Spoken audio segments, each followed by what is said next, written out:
Hey, this is Deepak here from digitaldeepak.com, and in today's video we are going to talk about a very important concept that is changing the face of digital marketing, and it has been very prominent recently.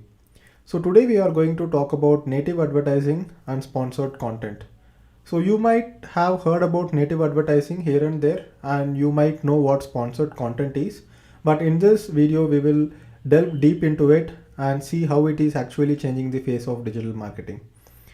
So basically what Wikipedia says is that native advertising is a type of advertising, mostly online, that matches the form and function of platform upon which it appears. So if you have heard or if you have seen the statistics, basically when it comes to internet advertising, which basically started with banner advertising, nowadays most people don't click on banners because banners are obviously ads which you don't want to consume, but publishers do have to place advertisements, otherwise they cannot get paid for publishing that content in the first place. So most of the publications are now freely accessible online, whether it is YouTube or whether it is a blog, but there has to be some form of earnings for the publisher so that they get paid for the efforts that they are putting in. Otherwise it is not going to be sustainable. But problem is that most of the advertising now is very prominent and people ignore it. So there is something called banner blindness. So people just don't click on banners anymore. They just see the banner and they don't even look at what's written in the banner. And there are statistics which say that only 10 out of 1,000 people actually click on a banner, or sometimes it's as low as 1 or 2 out of 1,000 people who see the banner who actually click on the banner. So to combat this, what has happened is that many advertisements have started seeping into normal content, trying to behave as if they are normal content in the first place. So right now we are going to focus more on sponsored content and advertising online.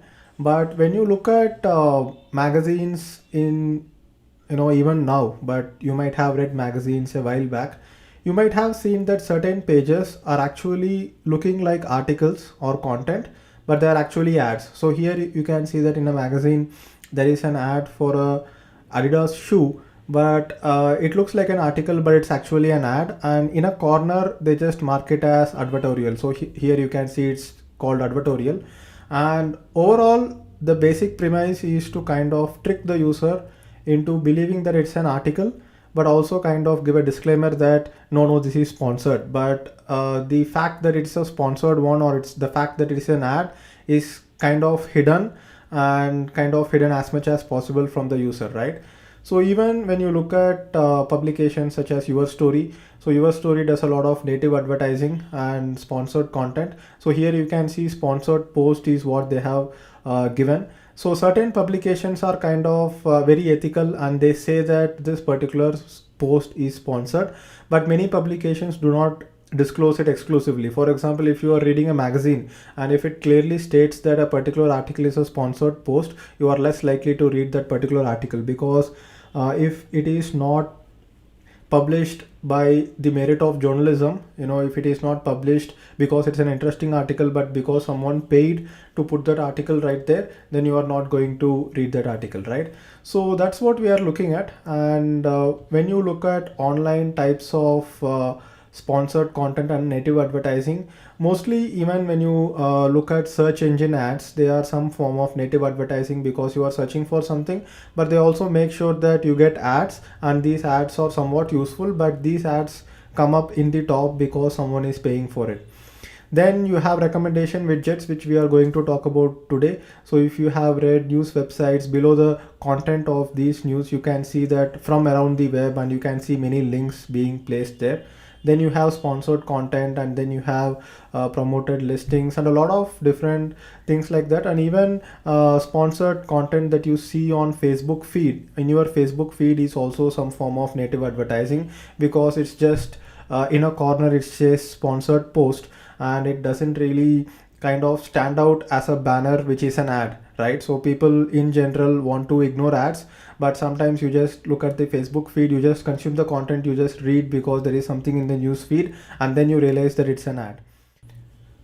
So recently I stumbled upon this video by John Oliver, and he has explained about this entire concept of native advertising and how it actually impacts journalism and content consumption. So this is something that you should take a look at. I have given a link to this YouTube video below this video or wherever you are consuming this from, and or you can just go ahead and search on YouTube about it.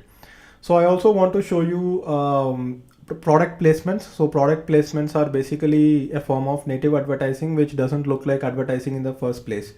Like for example, if you have seen this series called TVF Pictures, so TVF, media company from Mumbai, made this series called TVF Pictures, and it's basically a story of a startup, or a story about bunch of guys trying to start up and trying to raise money. And obviously India is abuzz with the startup scene, and they made a TV series about it, and they have got like millions of views. You can see that the first episode got like 5.4 million views, and this is their most famous TV series that they have launched. So this TV series, they have not launched it on Netflix, or they have not launched it on TV with ads in between. What they have done is that they have actually launched it on YouTube itself for free. But how did they earn money, or how did they make money out of this, or how did they get money in the first place to go ahead and create this TV series? You can go ahead and check this particular Quora post, which asks who are the sponsors for TVF Pictures. So basically it's a product placement. So Ponds, Men, Uber and Kingfisher are the sponsors, and basically it appears as product placement. It doesn't appear as ads in between the TV series, but it appears during the show. Like here you can see that this guy is washing his face, and there is Pond's men's cream, and this guy is booking an Uber cab on his phone. And whenever there is a scene where they are going to a bar and having alcoholic drinks, you can see that Kingfisher is basically the brand which is placed there.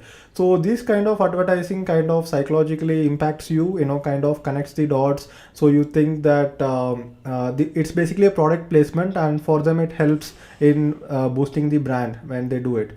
So these are product placements, again a form of native advertising. And there is a movie called The Truman Show, which you should definitely watch. And this entire movie is based on native advertising and sponsored content.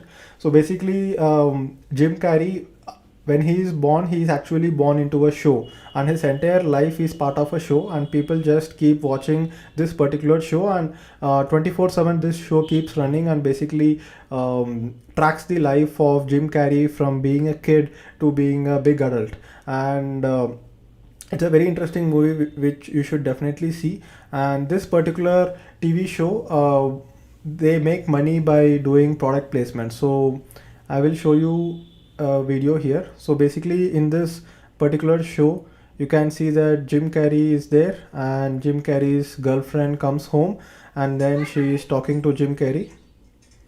Look what I got free at the checkout. It's a Chef's Pal. It's a dicer, grater, peeler, all in one. So you can see that it's just part of the movie, and in this movie Jim Carrey doesn't even know that he is actually part of this grand scheme of native advertising and this actual show called The Truman Show. That's what the movie is about.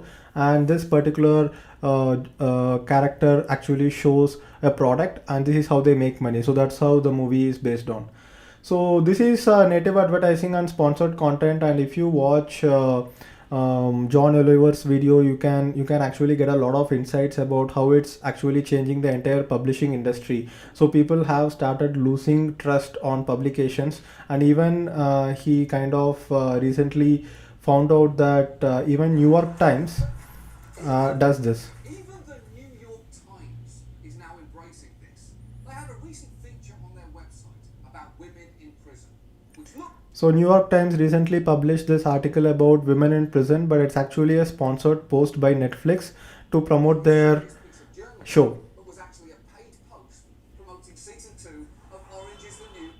So if you know about this Netflix show called Orange is the New Black, it's basically a show about women in prison or something like that, and New York Times did a feature about it, and it's sponsored by Netflix, right? So this kind of native advertising basically kind of harms journalism, because let's say if I start promoting products by getting money from these brands, and just promoting it to my audience without clearly telling whether it's a sponsored ad or whether it's something that I truly recommend, then you would lose trust on me, right? So that's how the entire industry is changing, and this is basically native advertising. So let's go ahead and talk a little bit about sponsored content. So right now, sponsored content is also a form of native advertising because people cannot always clearly differentiate whether it's an ad or whether it's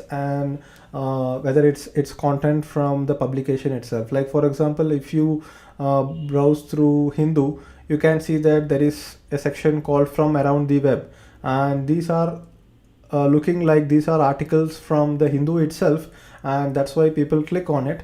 But these are actually articles from outside the web. So if you actually click on it, it goes out, and you can see it's paid.outbrain.com. So basically, Outbrain is a content recommendation engine which I have also started experimenting with recently.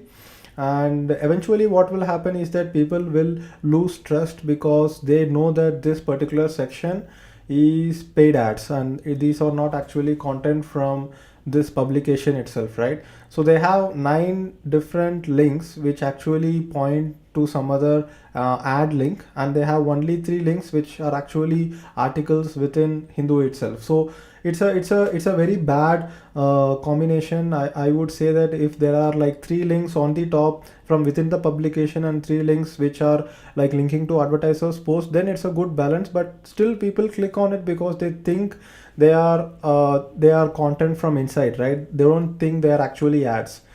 So Outbrain is one of the quality networks around, and Outbrain allows only content pages to be promoted on their network. They don't allow landing pages or direct pages which can be published on their network. So you can see that what I have tried recently is that I have tried to drive traffic to my own blog post using Outbrain, and here you can see there are 2 different blog posts that I have started promoting. And let's say past 7 days, last week, let me take the statistics. You can see that I have been driving around 700 visitors a day, 400 visitors a day, and these visitors come at a very low cost, as low as 4 cents a click, 5 cents a click. And this is after they have very low CTR. Like here you can see that it's 0.04%, here it's 0.05%, but still Outbrain can drive traffic to these posts. So these links basically appear on other publications below their articles, and they drive traffic. So you can see Bloomberg is using another network called Taboola. So you can see here sponsored links by Taboola. So here you can also, just like any other ad, you can have retargeted ads, you can have articles, you can have landing pages as well. So Taboola allows landing pages, Outbrain does not allow landing pages. So I have been trying to run a campaign on Taboola as well, and I tried to drive traffic directly to my landing page, and obviously the conversions were very low because they were not very targeted as much as Facebook ads. So there are other such content recommendation networks as well, like Gravity, Columbia, Rev Content, and things like that. So sometimes for some advertisers, I have heard that it works. Like for example, someone in the finance industry trying to get the interest of people. So this is what content recommendation engines is all about, and we discussed about native advertising. Definitely go ahead and watch this particular video. Just search for it on YouTube. And if you have any comments about native advertising, or if you have any questions, just leave a comment below. So thank you for watching this video, and I will see you in the next video. Bye bye.